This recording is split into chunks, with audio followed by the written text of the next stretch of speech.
পৃথিবীতে একজন নবী নাই যিনি কাজ করে খান নাই।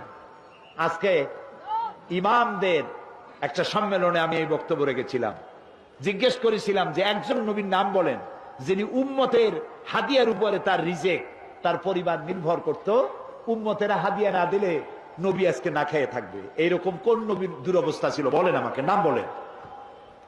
পারবেন? পারবেন? আদম আলাইহিস সালাম কৃষি কাজ করতেন, ইদ্রিস আলাইহিস সালাম জমিন চাষ করতেন, দাউদ আলাইহিস সালাম কর্মকার ছিলেন, লোহার অস্ত্রপাতি, খোন্তা, শাবল, দা, বটি থেকে শুরু করে সব বানাইতেন। সব নবী কাজ করেছে। রাসূল করিম সাল্লাল্লাহু আলাইহি ওয়াসাল্লাম ব্যবসা করেছেন, ছাগলের রাখালগিরি করেছেন, সমস্ত আইম্মায়ে মুজতাহিদিন কাজ করেছেন।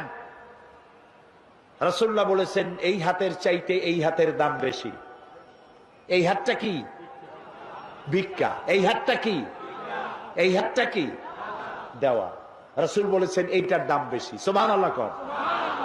তো এইটা আপনি দিবেন কি করে যদি আপনি রোজগার না করেন? আর আল্লাহ তাআলা বলেছেন আমি রুজিতে বরকত দিয়ে দেব। তিজারত করো, ব্যবসা করো, রুজিতে বরকত দেব। সুবহানাল্লাহ কর। কাজ করিয়া খাও। কাজের জন্য জমিন ছেড়ে দেওয়া হয়েছে, তবে কাজ করতে গিয়ে উযকুরুল্লাহ যিকরান কাসীরা, বেশি বেশি আমার জিকির করিও। যখন কাজ করতে যাবা কি করবা? জিকির করবা। সেই জিকিরটা কি? আপনি অফিসে কাজ করতেছেন আল্লাহু আল্লাহু, জমিনে চাষ করতেছেন আল্লাহু আল্লাহু না। এই জিকির মানে হলো স্মরণ।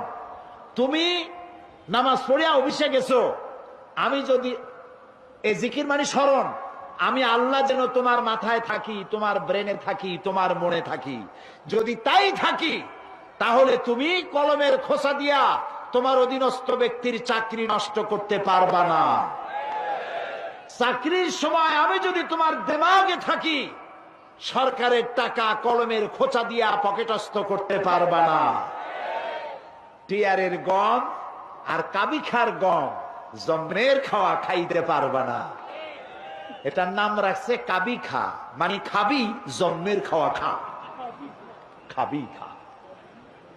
আল্লাহ স্মরণে থাকলে এটা পারবা না। জমিন চাষ করতে গেছো, আমি যেন স্মরণে থাকি, আমি যদি স্মরণে থাকি পরের জমিনের আইল তুমি ঠেলতে পারবা না আমার ভয়তে। সুবহানাল্লাহ। যারা ঘুষ খান, যারা ঘুষ খান, চট্টগ্রামে আমি মনে করি এরকম অফিসার নাই। যারা ঘুষ খান তারা জিজ্ঞেস করি কি খাইতেছেন।